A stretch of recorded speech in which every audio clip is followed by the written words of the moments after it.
Hello and welcome to Tea is Good, Books Are Better, the podcast where we drink tea and talk about books. I'm Raven. I'm Jessica.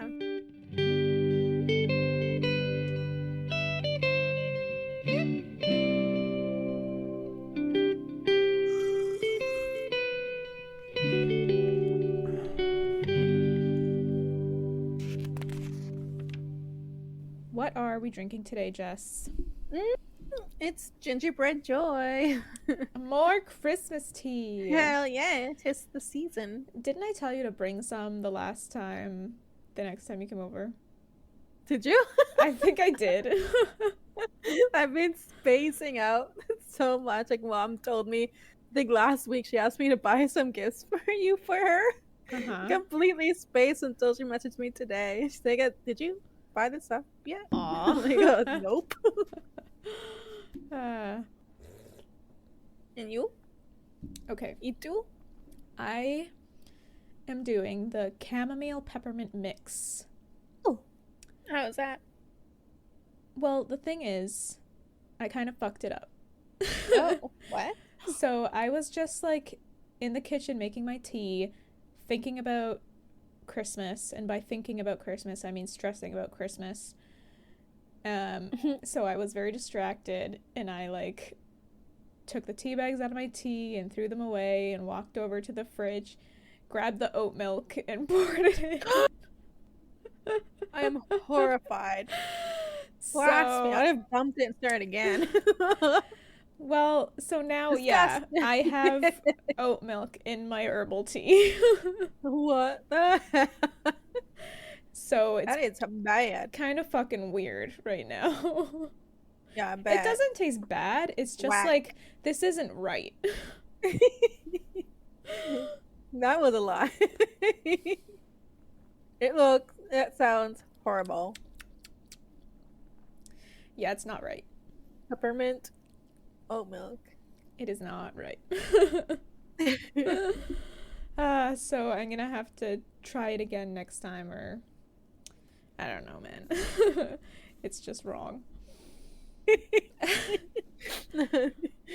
thought it was something small. That's a big fuck up. That's a big fuck up. I was just on autopilot. I'm so used to putting oat milk in my tea because I like only drink black tea unless I'm on the podcast. True. Yuck. I was very distracted. Anyway, where did we leave off our characters? With Jon, they're still fighting Mance when Sir Alistair Thorne and Sir Janos Slant return, and they charge Jon for treason. Fuck's sakes. Right? Get the fuck out of here! Just fucking die already! And then Arya sees her mother's corpse through Nymeria's eyes, and Sandor decides to try to sell her to the Blackfish. Damn, I forgot about that shit. Well, it's been a while, hasn't it been a while since Arya? Kinda, sorta. I mean, everything kind of feels longer now that we're doing every other week. Real. But yeah, I guess she was like 8 chapters ago or something like that. That's a while. Somewhere from 6 to 8. Yeah. All right, so we're starting with Jon, chapter 73. Jon Snow. Mm-hmm. So Jon had been jailed in an ice cell for 4 days, which is like a little cell, a tiny little cell in the wall. Are you talking stuck in there? Wait. Something. It sounds like a tiny freaking freezer. How is he alive? That's what I want to know. He gotta keep his clothes, I suppose. Yeah, holy shit. That sounds like worse than torture. Like, when Jon went in, he for sure thought he wasn't coming out. He was gonna die in there. Yeah, makes sense. On the 4th day, he's pulled out. Janos Slynt informs him that Maester Aemon had forbade him from hanging Jon and sent a letter to Cotter Pike for assistance. I don't know who that is. I don't either. Wait, so hang on. Maester Aemon forbid Janos from... Yeah. Wait, Janos Slynt was going to hang Jon for treason, but Maester Aemon like put his foot down, was like, no, he's a good boy. Okay, but what Then authority does Maester Aemon have? He's supposed to be a servant. I think he's part of maybe the council. Wait, what? Maybe it's just what do you call it when you've been there for a really long seniority. Time? Seniority. That's what it is. It already has everyone's respect. Yeah, I guess if he's upset about it, people are like, yeah, well... and he is like, I'm gonna tell on you, and he shows it to Janos. I'm gonna rat you out, Cotter Pike. Cotter Pike, whoever that is. I'm telling. Janos cannot have it said that he hung a man unjustly, so he's giving Jon a chance to redeem himself. Okay. He wants Jon to parley with Mance radar, which is a nice way of saying they want him to kill Mance, or they want him to die. Oh, die trying. Yeah, yeah, die. Yeah, Jon thinks it's a sneaky way to put him to death. Makes sense. Like, it wasn't them, it was the wildlings. Mm-hmm, yeah. So Jon makes his way to the wildling camp when a lone rider approaches. It's Tormund, and he seems pleased to see that Jon is alive. I like Tormund. Yeah, he seems amusing. Yeah. Like, he's having a good time, and no one can bring him down. The actor in the show did such a good job. True. Of, like, being likable, but also, like, a little kooky. Yeah. But also tough. Like, it's a lot to balance. Sure is. Tormund escorts Jon back to the camp, and they make pleasant conversation along the way. They drink to Meg the Mighty, and Donal, and Ygritte. Mm-hmm. When Jon is presented in front of Mance, his officers are all like, I told you so, he's a traitor. Because he's coming back with, like, under the crow's he's orders? Coming back with the black cloak. Right. Okay. Jon is informed that they know how low on resources and men that they are. They're Eagle Warg, who's been watching. Right. Forgot about that guy. Yeah. Mance brings Jon inside of his tent while Val and Dalla are. Nala is just about birthday. She's preggers, in case anyone forgot. Super duper preggers. And Jon sees a big black war horn. Mance confirms that it is the Horn of Winter. And Jon is informed that Ygritte lied to him when she said that they didn't find it. Wow. Because they did. Wow. The only reason they haven't used it yet is because they don't want to make it easy for the others to come south. Mance warns that he can send men to overpower Eastwatch and the Shadow Tower, and then they can take Castle Black. But the only reason that he isn't doing it is because too many of his people have already died. Jon says that they haven't killed many of his men, and Mance has to explain that the others and their whites have been killing them by the thousands, and that they're getting stronger as the days grow shorter. Oh. Getting pretty desperate to get south. Uh-huh. So if I recall correctly, the horn just destroys the wall, correct? Into the songs. That's it? That's all it does? Just brings the wall down? Okay. Why do you think Ygritte lied to Jon? I wonder if there was something deep inside that didn't really trust him. Right. That's kind of the feeling that I get. Sure, she loved him, but I feel like she kind of knew, like, he wasn't a full wildling. Yeah. Like, I think maybe on the surface she was seeing what she wanted to see, who was, like, someone who could be a turncloak, I guess, and join the wildlings. But deep down, I think she knew that Jon was a loyal man, and I think that's why she liked him. So, yeah, she knew that he would stay with the crows. You know nothing, Jon Snow. I mean, she said that shit for a reason. True that. Was the horn ever in the show? No, I don't remember it at all. Like, it wasn't even mentioned, right? No. What the hell, man? That's such an interesting, like, little thing to throw in there just to, like, get you stressing. Right.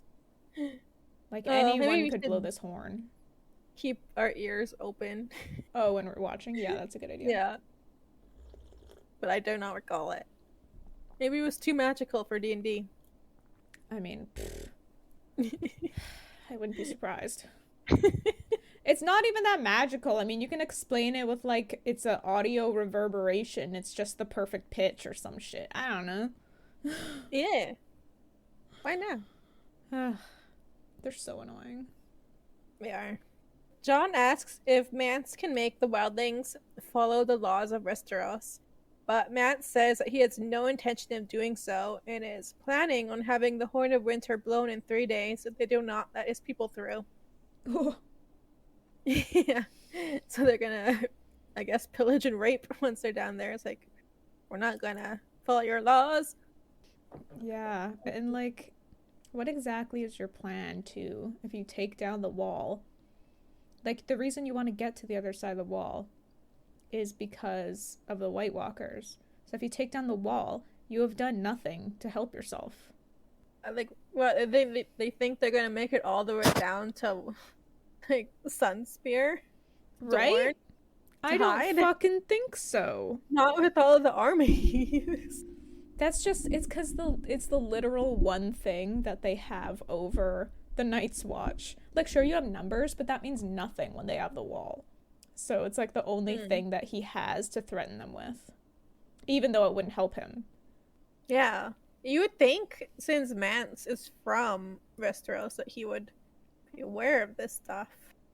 But I think maybe his plan is, you either let us through or we take you down with us. Because either way, if they don't get through the wall or if they take down the wall, they're gonna die. Yeah, true that. So I think it's more like we'll take you down with us. Let them through and then kill them all. Oh, fuck. I You are a dark thinker. I'm a winning thinker. Hashtag strats. Hell yeah. Jon thinks about how he can bring the message back to Castle Black, but leaving Mance alive would make Janos think that it was proof that Jon is a turncloak. Jon considers destroying the horn right there when he hears a war horn in the distance. Mance looks confused and exits the tent with Jon. Tormund says that it's not one of theirs, and Mance's officers argue if it's the others coming for them. Don't they usually come at night? Is it not night? Is it not night? I think it is night. Oh, fuck. I imagine this whole thing daytime. Well, I could be wrong. I don't know. Don't remember the time. Yeah. Oh, well. Just pretend the it's warg night. says that it's men on horses. What? Mance asks Jon if this is a setup, but Jon says he knew nothing of it. Jon draws Longclaw as rangers step out of the bushes. What the? Yeah. Which makes Mance realize, sort of, that Jon truly had no idea of this plan. As they get surrounded by a bunch of rangers. Someone shouts at Mance, yelling that there are more men and that they are surrounded. Mance calls to arms and orders Veramir, who is the guy who rides, I think, the polar bear and has like a shadow cat and a wolf. That sounds right. Okay. He orders Veramir. Oh, and I guess Veramir is also the warg now. Yes. They mentioned earlier that the original warg who Jon killed and just escaped into the eagle has been losing himself to the eagle. So Veramir joined with him to keep his humanity. Right. And apparently doing that is weird because now this guy is also a part of Veramir. So this guy is like two people in one body? Yeah. What the shit? Why don't you join in, Jon? 3 in 1. Ugh. Okay, he orders Veramir to stay and protect Dalla and to watch Jon. He takes off and the wildlings, following, fail to keep formation. Now, this is like exactly why I think, even if they did make it south of the wall and destroyed, like, killed all of the men in Castle Black. Like, they would never make it because the armies would take them out so fast because they can't fight together. Yeah, there's no order to what they're doing. It's No, just they like all doing their own shit. They don't work together. Yeah. Like, and that's not how you want to war. Like, and you would think Mance Rayder knows this. Like, he knows that he's also leading them to their doom. He's like, there's no way. Is he just convinced by, like, the wildling way? Or is he, like delusional? He's right, been too long north of the wall. Is he delusional? Or is he just, like, understands there's no way he could convince them of anything else, but this is the best thing for them anyway? So maybe he's like, yeah, we're gonna lose a certain amount, but they will learn with the amount that we lose. Or they can hide in the trees. Like, they probably are planning on splitting up once they get south. Yeah, that's kind of what I imagine. Alright. Good fucking luck, guys. So as they're trying to fight these guys, they're just not working together. Jon tries to get back to the tent to get the Horn of Winter to kill it or destroy it, but Varamir's shadow cap blocks him. Varamir is murmuring to himself when he starts screaming. Like, really screaming. Jon sees the eagle on fire in the sky. Whoa. Somehow, someone got it. Val runs out of the tent, and Jon sees the soldiers on war horses burst through the trees. And he is shocked when he realizes that it's an army. What? What the shit? He wonders if it is Robb or Joffrey. Dude, I was so fucking confused. He's gone so long. Yeah. He's not kept in the loop. Poor guy. Well, I was also confused, is what I was saying. Mm-hmm. Am I just stupid? Probably. I had no idea who this was. What? Oh, really? Yeah. I love that. I love this. I was like, are these Iron Men? Like, who the fuck? That makes no sense. True. Oh god. So in case everyone forgot, there are wildling women and children in the camp. So there's chaos everywhere with like constant trumpets blasting. And there's like a main charge coming right at them, and then 2 charges on the side, like pincers coming in, so they're straight up getting decimated by this army. Ooh. Jon warns Val to stay inside and not to say anything to Dalla. Oh, and I forgot to say, Dalla is now in labor, apparently. Oh, of course. Yeah, Val comes out and she's like, she's having her kid? What's going on? Just hold it in. Hold it. He's like, don't say shit. Keep it calm and cool in there. Which is really kind. Yeah, I mean, he's definitely the leader type in that he can keep a calm head in these insane situations. Yeah, and this is an insane situation. You're not expecting to see an army south north of the wall. Yep.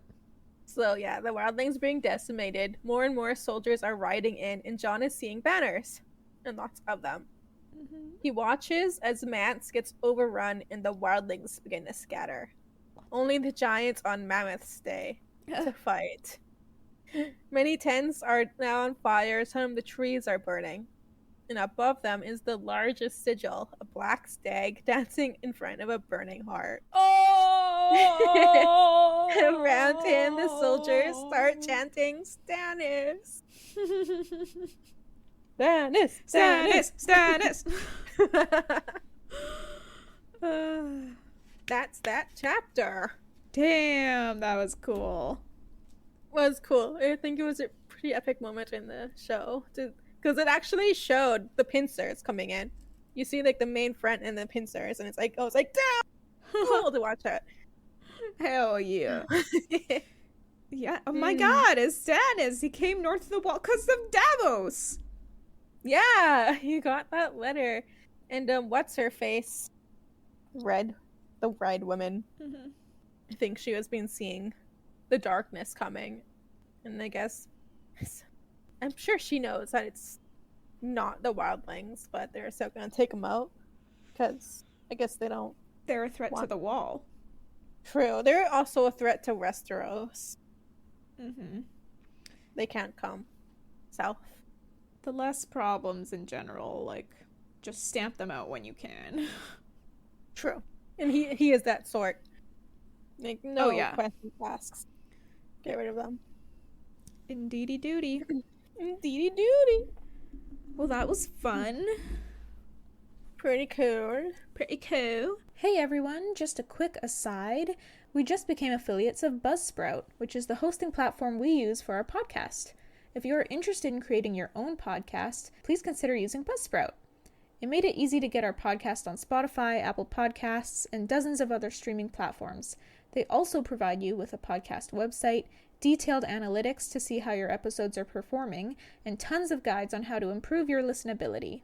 And if you follow our link in the episode description, you will get a $20 Amazon gift card when you sign up for a paid plan, and it helps support our show. Thank you! Back to the episode.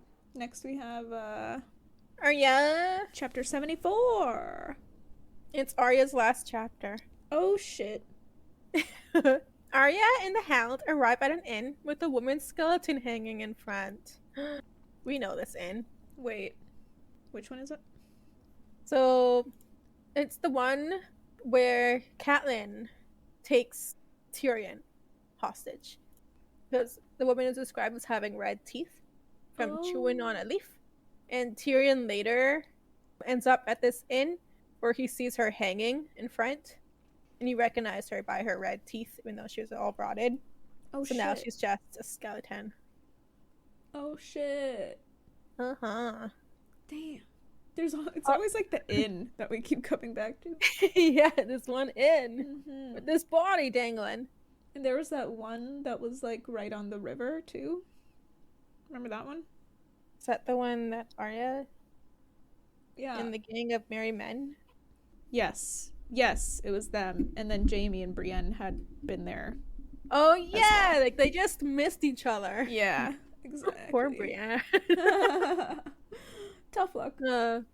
Tough luck. Arya recognizes the inn and she doesn't want to enter. She knows that, like, there's people in there. Ooh, thugs. She's worried that the Hound will be recognized, but he no longer gives a fuck and he just needs his wine. Arya follows him in, and there's immediate silence. There are soldiers inside, and they recognize Sandor, and she recognizes the soldiers. It's Polliver, the tickler, and some squire she does not recognize. What the fuck? What the fuck? We remember them. Do we remember them? Oh, I do, because two of them are on her list. Her list of names. Polliver and the tickler. Mm-hmm. The squire, who is quite drunk, asks the tickler if Sandor is the puppy who piddled and ran away. The tickler gives him a warning shake of the head. Don't fuck with him, kid. He knows what's up. The squire is not deterred, and he keeps mocking Sandor, who just stares. Polliver apologizes for the boy and explains that he's drunk. The boy keeps going until the tickler twists his ear, making him squeal. The innkeep brings Sandor a flagon of wine, and Sandor pays him, warning him that it'll probably be the only payment he'll see that night, shooting shots at the soldiers. Polliver protests this, saying that they'll pay when they're done drinking. But Sandor retorts that they'll probably tickle the innkeep into taking his gold. Ooh. Everyone else leaves the inn, so it's just them. Yep, I would. They see this and they're like, "I'm out. Bye. I'm fucking out. Peace." Like, see you never. That kid with the peace sign and he slowly fades. Oh yeah. Or like the Homer meme just disappearing into the bush. Yeah. Two great memes to explain this. Yep. That's for Polliver. so the Zoomers understand if you're listening. Yum.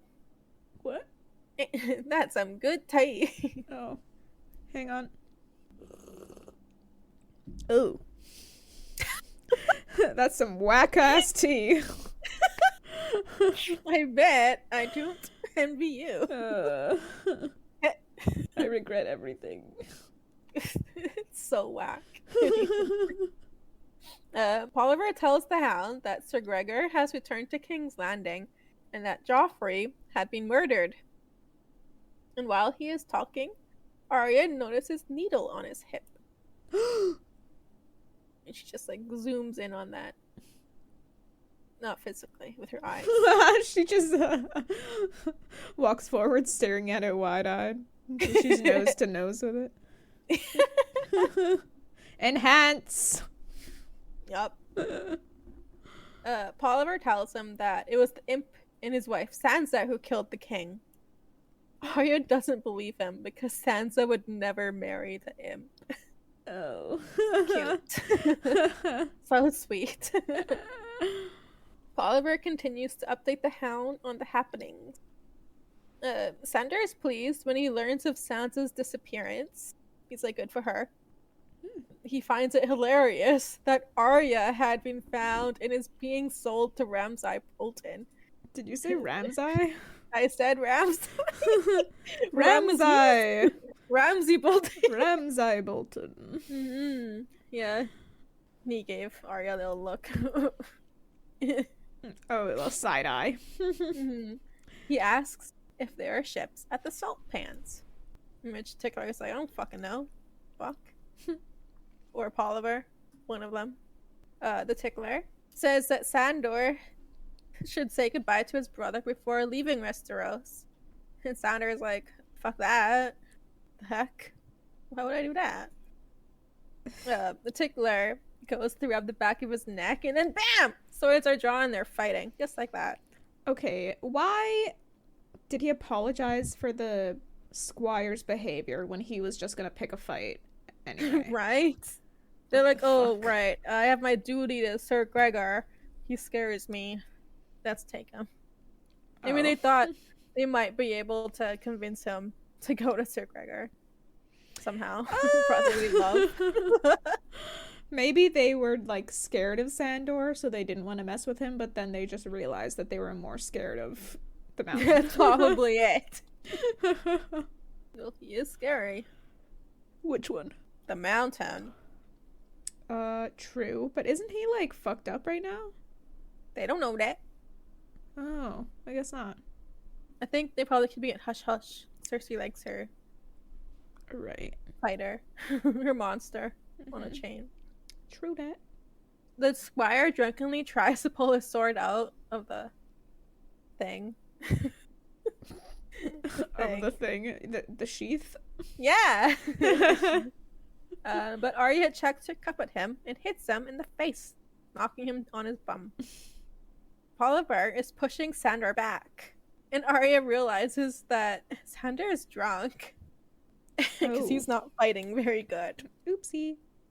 And the Tickler sneaks in behind him, and Arya tries to hit him with a cup. The Tickler dodges it and gives her, quote, a look cold with promise. Oh, that I like that. Creepy. Like, oh my god. Yeah. That like gave me a little bit of chills when I read that. Like, damn. Yeah. Sorry, which was the one who looked at her? The Tickler. Oh, of course. The scary one. The scary one. Polliver's just like a nuisance. I don't recall. All he did was like punch a guy who was asking for water or something. Yeah, whereas the Tickler did some actually fucked up shit. Torturing. Yeah. Did the torture. It's the sadist of the group. Mm-hmm. The squire is getting up, and Arya starts to panic. And she has to remind herself that fear cuts deeper than swords. Polliver takes off Sandor's burnt ear, takes it off, slices it right off, which enrages Sandor, and he starts driving Polliver back, but the Tickler attacks him behind. Sandor twists with them both in front of him. Arya grabs the flagon to throw, but the squire grabs her. She forgot about him. Uh-oh. She grabs the dagger on his waist, and she jams it in his belly and twists. He falls, and she grabs the Tickler's knife, which is lodged in the door which I do not remember why it's in the door. I guess it was did Chuck. He throw it? Maybe. Oh well. So she grabs that. So now she has the tickler's knife. The Hound is cornered again, and Polliver is telling him to drop his sword so that they can take him to Harrenhal. The Hound refuses, and he kicks Polliver in the shins, and then takes off his head with a vicious backhand cut. Ooh. Hot damn, that was fast. Hell yeah. The tickler backs away. Arya claims to smell his fear. It's like a wolfish talent. Ooh. He is eyeing the Hound. Arya sneaks up on the tickler and stabs him with his dagger. Ooh, his own dagger? His own dagger. Die, bitch! And as he dies, she demands to know where the gold is. Where is the silver? Where are the men? The soldiers? While stabbing him over and over. Ooh. Like a little psycho. Damn. Sandor has to drag her off of him and tell her to chill. Chill the fuck out. Like, I find that so funny. That is big, like, terrible man. And this tiny little sidekick who is, like, twice as vicious as he is. It's a freaking child. Yeah, honestly. He's like the chill one. Yeah. He has like tiny little insane demon with him. Yeah. That's like the most adorable team. Don't call her adorable. She'll stab you 38 times in the chest. Oh shit. They turn to the squire who had taken the blade out of his stomach. Oh my god. And he's bleeding profusely as he's trying to keep the blood and guts in. Oh no. He begs for mercy. And the Hound is like, damn, you killed this one too? He only killed one and Arya took two. Is he like impressed or is he more like disturbed? I think a little bit of both. It's like he was this tiny little squeak. God. His Ned Stark's kid. Not nuts. Oh yeah, like what the fuck? The squire starts muttering to himself about how Polliver had promised to make him a man that night with the hooers at this inn. Oh. Okay. I don't know how he would have been able to do it if he was that drunk, but oh well. Ugh, don't question it. The Hound tells Arya to finish it, so she goes to Polliver's body, and takes back the needle. And she sticks the needle through his ribs into his heart. Hell yeah. They're united at last. Sword and girl. Wow! They take their coin and the wine and saddle up. By there, I mean the soldiers. Polliver, Tickler, Okay. and Squire. Mm-hmm. Sandor has to bandage his ear stump and a wound in his thigh. And he tells her that they're heading to the Salt Pans. They stay off the roads, and when they arrive at the Trident, they come to a stop. Sandor tells Arya to gather wood and start a fire, and he nearly collapses. What the fuck? When the fire is going, Sandor uses his helm to boil half of the wine, and he puts strips of cloth into it to boil too. He has Arya use a cup to pour the boiling wine onto his wounds. He bites down on a stick while she pours, beating the ground with his fist. It hurts. And when she gets to his ear stump, he looks terrified, and he screams and passes out from the pain. Ooh. Arya has to figure out the rest, taking the cloth strips out of the helm and tying up his wounds. She gets everything ready for the night. She says her prayer, leaving out the dead and Sandor. She wonders why she left him out, Sandor, and tries to remember Mycah, but she can no longer picture his face. Aww. How sad. To live in a time where you have no photos. Yeah. Really easy. I bet she's gonna forget. Bet she doesn't remember her dad's face. Dude, that's super real from what I hear. Real sad. Yeah. So she says Sandor's name and wonders if he'll survive the night. The Hound wakes her up in the morning, bringing her out from a wolf dream. Oh, another wolf dream. Another one. Sandor is slow and weak as they pack up their camp, and when they ride, Arya can see that he is using all of his strength to stay on the stranger. The Hound calls for a halt before noon, needing to rest. When he tries to dismount, he falls, and he crawls under the shade of a tree, cursing. Arya brings him water, which he drinks, and he passes out. When she touches his skin, it's burning hot. She remembers Maester Lewin sniffing bandages, so she sniffs his bandages.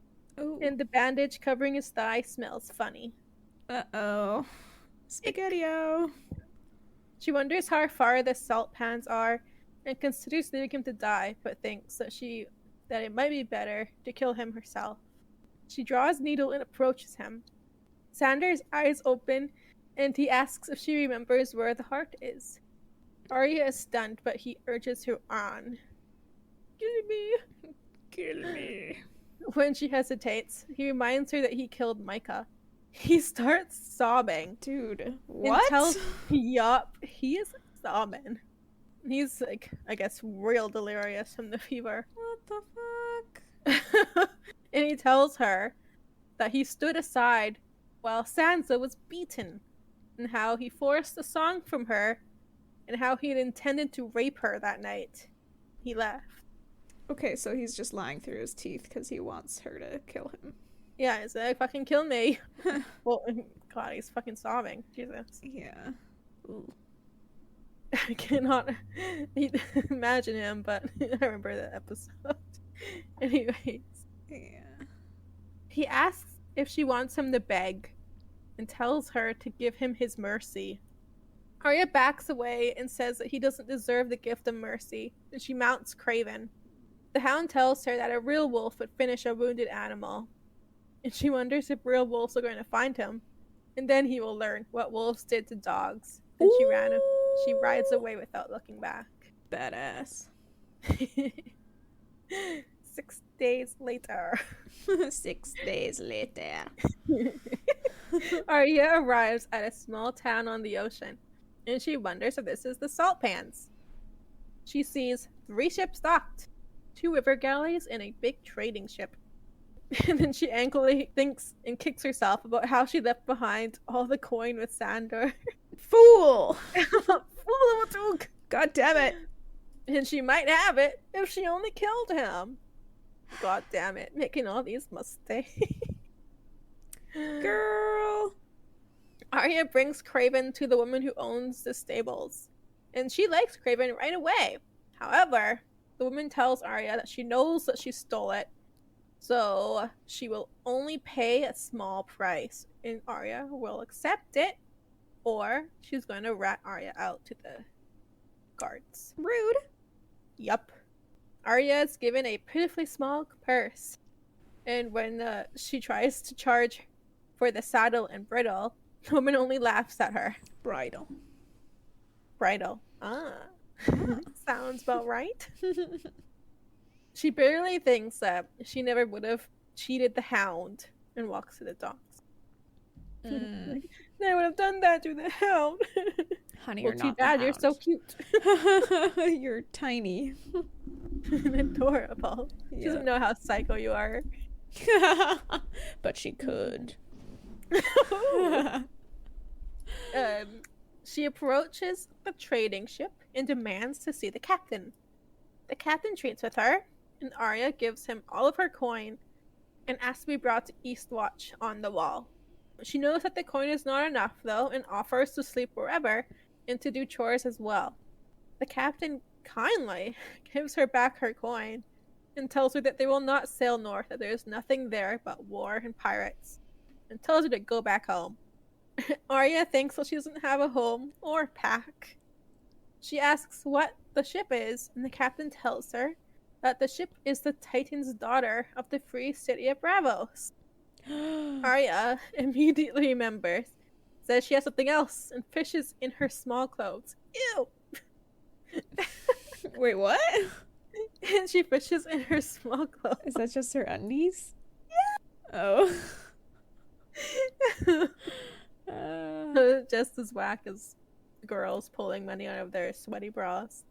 So she pulls out the black iron coin that Jack and Hagar gave her and presses it into the captive's hand and says, Valar Morghulis. Ooh. He looks shocked, but he touches his brow with 2 fingers and replies, Valar Doharis. And that's her aunt. Oh shit. Oh shit. Arya and Bravos. Well. All right, so this is not how this happened in the book, correct? Hell no. It is different. Okay, because I thought... Wait, did I say in the book? I meant in the show. This is not how this happened in the show. Okay.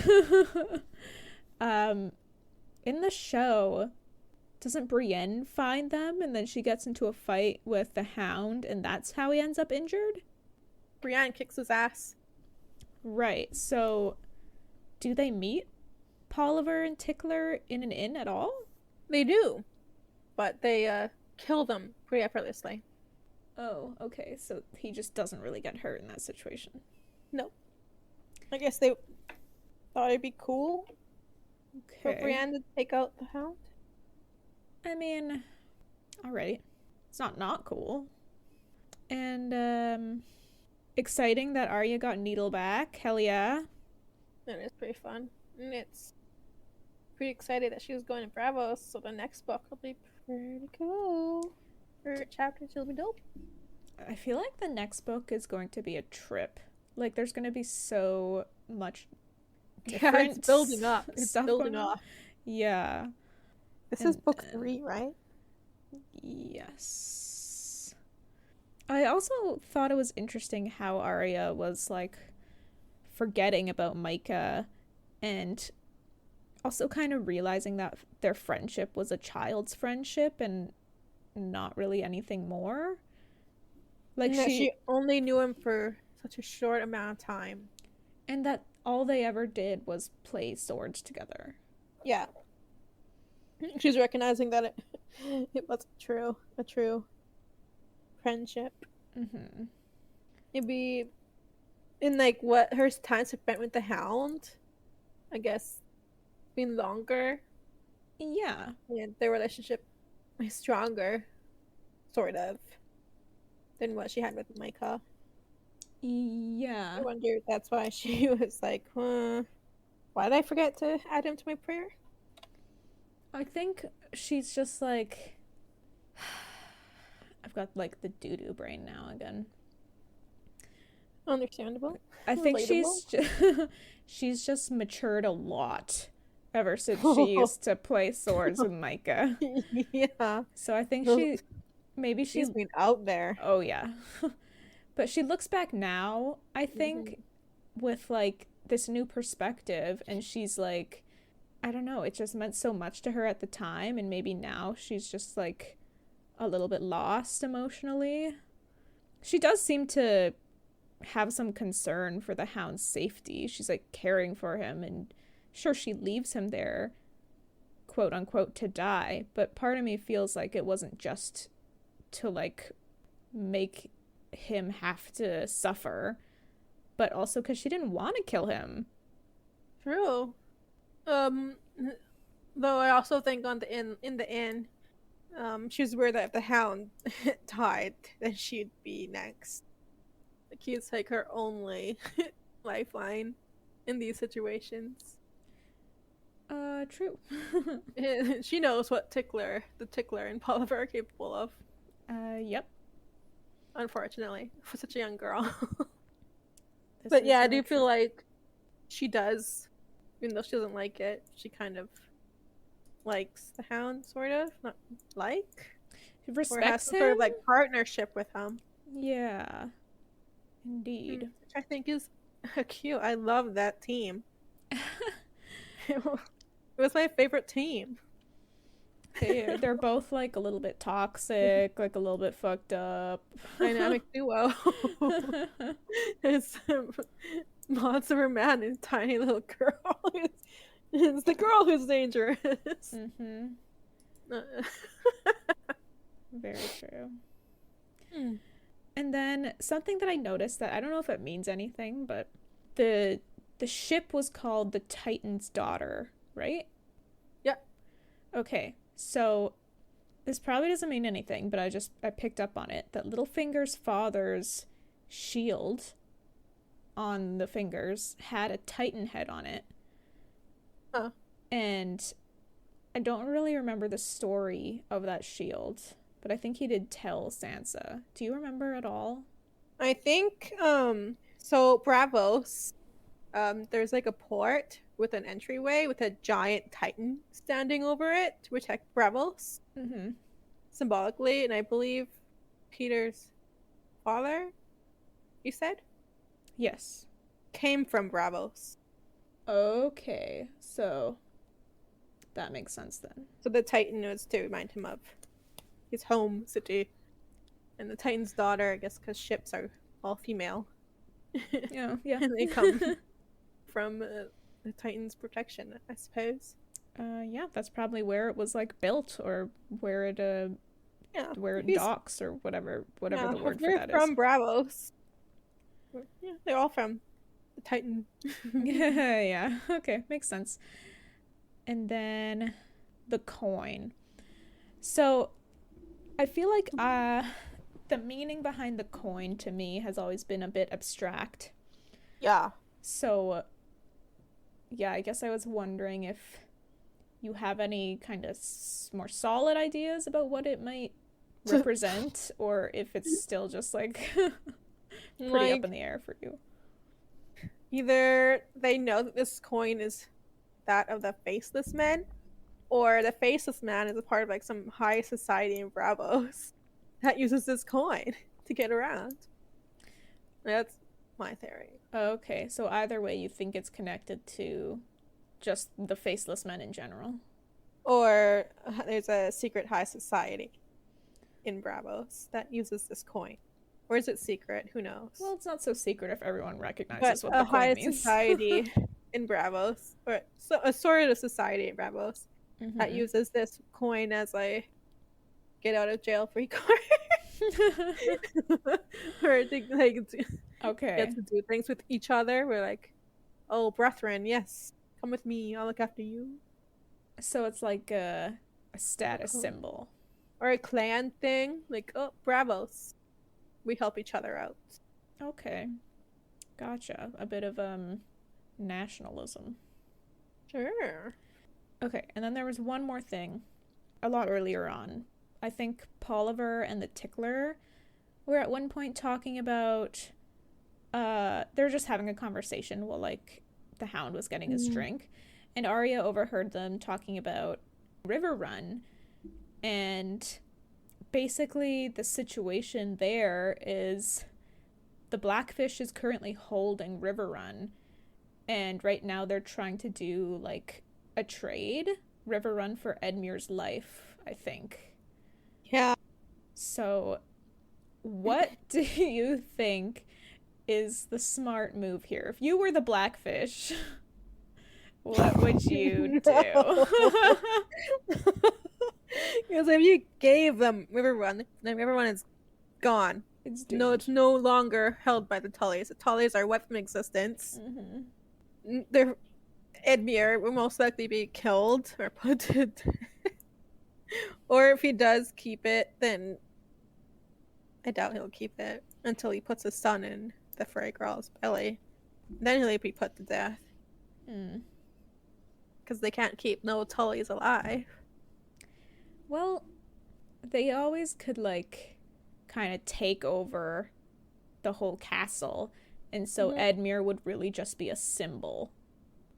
I think there was a chapter earlier, I think it was like a Jaime, where Tywin says that he's giving Riverrun to the Freys. It's theirs now. Exactly. So the Freys would be like holding it, and Edmure would just kind of like what be there. He's just there as like a moral symbol for the servants who are adjusting to their new lords, I guess. Yeah. Or like the people. He'd just be a hostage. The small folk around. Yeah, for a symbol for the small folk, and then also for like any other family who's thinking about rebelling. Like, no, we have our knives to Edmure's throat like this whole fucking time, so back the fuck up. Or maybe they would just have him knock up the girl and then kill him. I don't know. For the Blackfish, I would stay hiding in the castle. I would too. Yeah, I'd be like, Edmure like, can... You're gonna die if you let them out. So I might as well die fighting, I guess. Yeah, it's die like protecting your home. Guaranteed annihilation for Riverrun if you give it up. Or just like, fight for it, man. I'm sure Edmure might die, but... He's dead anyways. What is his life worth without Riverrun? I know that's really like shitty to say, but in the grand scheme of things. Yeah, in this day and age. Yeah. For real. Human life isn't that precious. With like the amount of death and murder. But I feel like I'm gonna listen. Oh yeah. Families. The land.